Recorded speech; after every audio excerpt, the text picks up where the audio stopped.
ନା କେବଳ ସେଇଥିପାଇଁ ମୋ ଭବିଷ୍ୟତ ସହିତ ତମେ ଖେଳ ଖେଳୁଛ।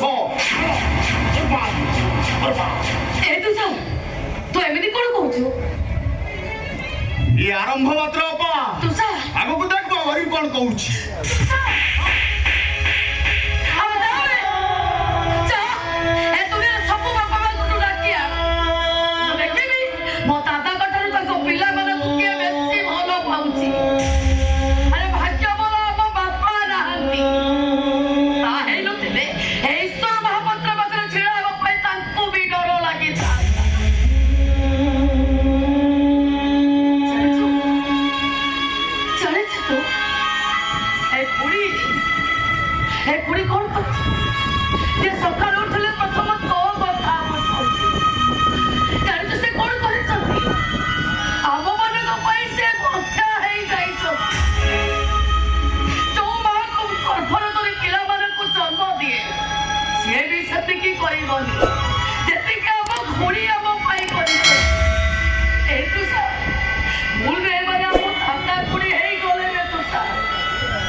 दादा मजाड़े अनेक किसी कही मत क्षमा कर।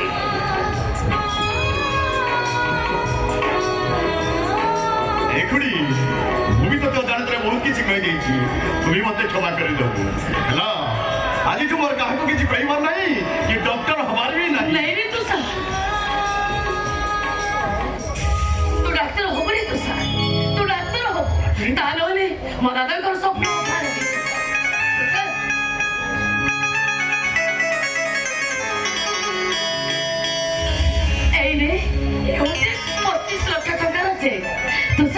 दादा को साथी नहीं एडमिशन कर 25 लाख टका रे हां तुमते रोई करी न लोपा मरी छाव की तते पूजा करबा पाई नहीं नहीं रे तो मोती नु तते पूजा करबार इच्छा ताहले तू मो दादा को पूजा कर काहे कि ना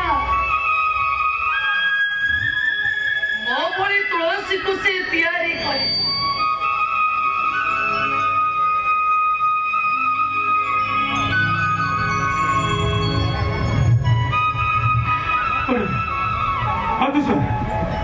तुलसी तू 25 लाख टका चेक को जानलु ए चेक तो देला के ए तुलसी तो दादा पर कोन तते पचारुचंती कि तू एते टका कोठ काढिलु ए गुडी मते गोटे नुआ चाकरी मिली गलो ना खोली एंडी ना एते बोलनु कोचे आम तो सा कथा सुनु सुनु से पर मा हाथ रे 25 लाख टका चेक मात्र धरि देली ए चाकरी पाई आउ का पाखरे मुरुडी हुए कि न हुए मो किंतु मो पापा घरे रूढ़ी कहीं ना ए चाकरी मते से देइछि तानी कोडु ताकू तू संगरे नि आसिलुनी मो चाकरी जॉइन कला पर से जाई आसी देखो मते भी फेरे जवा कहबो तानोली एंडिनो विरक्ति होबे अरे ये तुलसी ये एते राती रे तो चली जीवो सकाळ कोन कोन होते नि मा नहीं लोक तो जमा भी व्यस्त होला ताछला गाड़ी टमर बाहर छिड़ा आइछि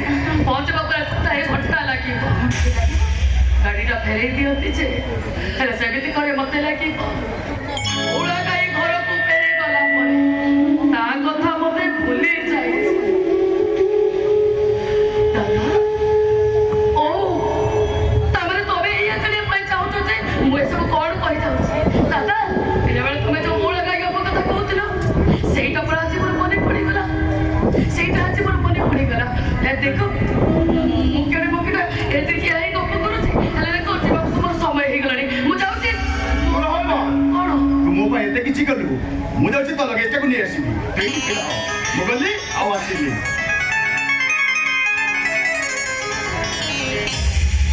ए मा कोठी चाकरी करि छ ता भी मु जानिनी केते टका दरवा पाउ छ ताई मु जानिनी हेले मा केते टंका सुचिबा पई तते तो बहुत दिन लागे जीवो तो ठीक अनुमान करे चलो कोडी एक अनुमान करे छ टका सुचु सुचु होय तो वयस बढी जाई पारे हां हेले वयस तो भी सही जाए तू एमित कोन करी पिनिलो काहे कि ना मो तो सारे तो डॉक्टर ହବ ହଁ ତୁଳସୀ ମୋ ତୁଷାର ଡକ୍ଟର ହବ ଆଉ ମୋ କାନ୍ଥରେ ବଡ଼ ବଡ଼ ଅକ୍ଷରରେ ନେମ୍ ପ୍ଲେଟ୍ ମରାଯିବ ଆଉ ସେଥିରେ ଲେଖାଯିବ ଡକ୍ଟର ତୁଷାର ମହାପାତ୍ର। ହଁ। ତୁଳସୀ ଆରେ ସାଧା ଚାଲିଗଲା ଯେ ଆସିଲାନି କାହିଁକି?